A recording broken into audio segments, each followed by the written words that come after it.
안녕하세요. 수만이 입시 멘토 김민규 소장입니다. 오늘은 2023학년도 한양대학교 입시 전형 변화에 대해서 말씀드리도록 하겠습니다. 한양대학교 같은 경우에는 작년에 비해서 수시 모집 인원이 57.2%, 정시 모집이 42.8%로 작년 2022학년도와 비교할 때 수시는 0.1% 정도 감소했고요. 정시는 0.1% 증가해서 큰 변화가 없습니다. 그래서 지역균형 발전 전형, 교과 전형이죠. 331명 모집하고요.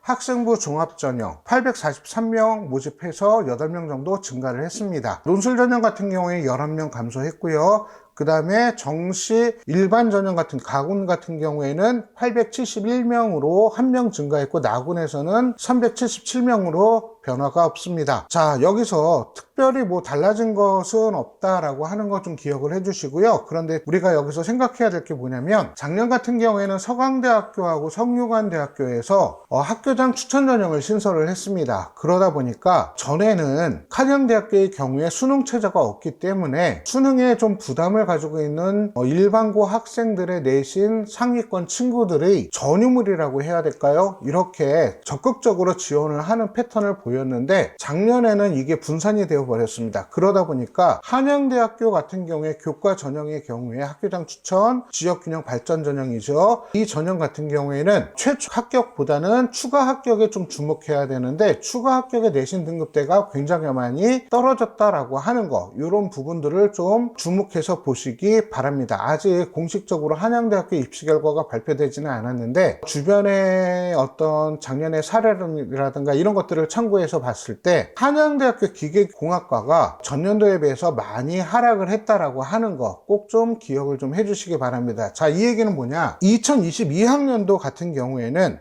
한양대학교가 기계공학과 같은 경우가 지금 1.34가 내신 70% 컷이었어요. 굉장히 높죠. 1.34 정도면. 자, 그런데 작년 같은 경우에는 이 내신 등급이 높다 보니까 학생들이 좀 쓰기가 부담스러웠습니다. 그래서 소신껏 지원했던 학생들이 1점대 후반 학생들이 합격하는 사례들이 많이 있었다. 그래서 올해 같은 경우에도 지원을 할 때 전년도 합격 결과, 전년도라고 하는 건 2022학년도 결과를 얘기하는 거죠. 이 전년도 학년 결과를 보시고 내신 등급이 높다, 그런데 쓰기는 좀 부담스럽다, 이런 학과들을 좀 공격적으로 지원하게 되면 올해처럼 한 2021학년도에는 1.34가 70% 내신 컷이었는데 대략 1점대 후반, 1.7, 1.8 학생들도 합격하는 그런 케이스들이 나올 수 있다라고 하는 거 기억을 하시고, 내가 내신이 조금 부담스럽다 라고 하더라도 전년도, 전전년도 입시 결과를 3개년 정도를 철저하게 분석을 하셔서 학과를 결정한다라고 한다면 의외의 결과를 얻어낼 수 있다라고 하는 것, 이것이 바로 한양대학교 학생부 교과 전형의 가장 큰 메리트가 되지 않을까 싶습니다. 그리고 한양대학교 같은 경우에는 작년에 논술 전형이 논술 80%에 학생부 종합평가 20%로 반영을 했는데 올해는 학생부 종합평가 10%로 줄으면서 논술 비중이 확대가 되었습니다. 자, 이 얘기는 무엇이냐? 논술 잘 봐라, 이거입니다. 학생부 큰 의미 없다라고 하는 거예요. 오로지 논술 전형의 경우에서는 논술 실력이 좌우를 한다라고 하는 거 기억을 해주시기 바랍니다. 그리고 정시 영역별 반영 비율 같은 경우에는 간호학과 같은 경우에는 조금 별도 반영한다라고 하는 거 기억을 해주시기 바라고요. 작년에는 자연계열 안에 간호학과를 포함해서 국어 20, 수학 영역 35, 영어 영역 10%, 과탐 영역 35%로 반영을 했는데 올해는 국어 영역 20%, 수학 영역 35%, 그 다음에 영어 영역 10%, 탐구 영역 35%로 반영한다라고 하는 거, 국어 영역의 비중이 좀 감소하고 탐구 영역의 비중이 높아졌다라고 하는 것들을 좀 기억을 해주시기 바랍니다. 또 한 가지 같은 경우에는 지역균형 전형에서 융합전자공학부하고 컴퓨터 소프트웨어 학과가 1명씩 증가했고요.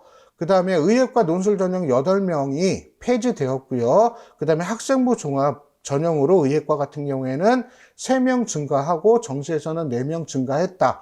그러니까 의예과 같은 경우에는 작년에 한양대 논술 전형에서 의예과를 모집했지만 올해는 모집하지 않는다라고 하는 것들을 기억을 좀 해 주시기 바랍니다. 다시 한번 강조하지만 한양대학교 학생부 교과 전형 같은 경우에는 전년도 입시 결과를 참고해서 70% 컷을 발표되는 내용을 참고해서 올해는 최저 등급이 어느 정도까지 변화가 될지 입시 지원 전략을 세워주시기 바랍니다. 자, 그래서 올해 한양대학교 기계공학과 내신 1.7 합격했나? 이것이 팩트인가 실화인가? 이런 부분에 주목하셔서 좋은 결과 얻으시기 바랍니다. 자, 이것으로 오늘 한양대학교 2023학년도 입시결과 분석 강의를 마치도록 하겠습니다. 감사합니다.